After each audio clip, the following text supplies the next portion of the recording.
बता रही हूँ, मैं इनको इतना बोलती थी, इतना ज़्यादा बोलती थी, मतलब जब भी मेरी इनसे बात होती थी, मेरी बहस होती थी। तो आपके मेंटोर आई थिंक दूसरे थे, मेरे से पहले।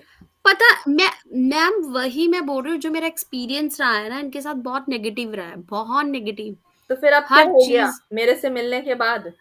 मैम आप मानोगे नहीं, जब मैंने यहाँ पे डिपॉजिट कराई ना फीस, तो हुँ। मेरे को बड़ा वो हुआ कि नहीं करानी थी, मैं यहीं पे लगा लेती, है ना? फिर मेरे हस्बैंड कहते तू मैम से ही पूछ लेती, तेरे को प्राइवेट दे देते 1 घंटा सुबह, है ना? अच्छा, मैं मेरे ऐसे को? सोच रही थी। मेरे को? हाँ, मैं ऐसे सोच रही थी, तो बस यही चीज़ें चलती रही। फिर मैंने कहा नहीं, मेरे को यहाँ से बेटर यहाँ लग रहा है।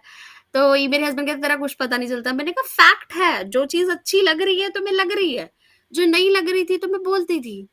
तो मैं वही आपसे पूछ रही हूँ, आपने मेरे से भी ट्रेनिंग ली है और आपने पर्सनल इंस्टीट्यूट्स में भी ट्रेनिंग ली है, तो आपको रजनी डिफरेंस लगा पढ़ने में? मैम ऑब्वियसली देखो डिफरेंस लगा। देखो आपसे पहले किसी भी मेंटोर ने मुझे ऐसे ट्रिक्स या ऐसे कुछ नहीं कराए, मतलब दे आर जस्ट, वो कहते हैं ना खाना पूर्ति वाली class, they are just completing that thing, है ना? और फिर वहां पे जाके मुझे पता चला थोड़ा सा कि पेपर भी ऐसे होता है, ऐसे लिखना होता है, ऐसे करना होता है। वो ठीक है, उनका स्टार्टअप ऐसे था।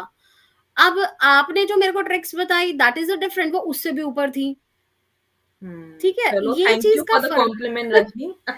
हाँ, तो मैं तभी कह रही थी कि अब मुझे आपको पता रीडिंग में चला बिल्कुल बैंड कॉन्फिड एड क्यों आते हैं स्टूडेंट्स के, इन टिप्स एंड ब ट्रिक्स के चक्कर में, इसीलिए। पर ये फिर आपके जैसे मेंटर मुझे लग रहा है 5-6 के बाद मुझे ऐसा मिला है। अब मुझे थोड़ा-सा कॉन्फ अब मानोगे वो मेरे से ना एक मेल आती है फीडबैक की। हाँ। पहले मैं कहती थी क्या लिखूँ? फिर मेरे को था अगर मैंने नेगेटिव लिख दिया यार कुछ और ही ना कर दे ये।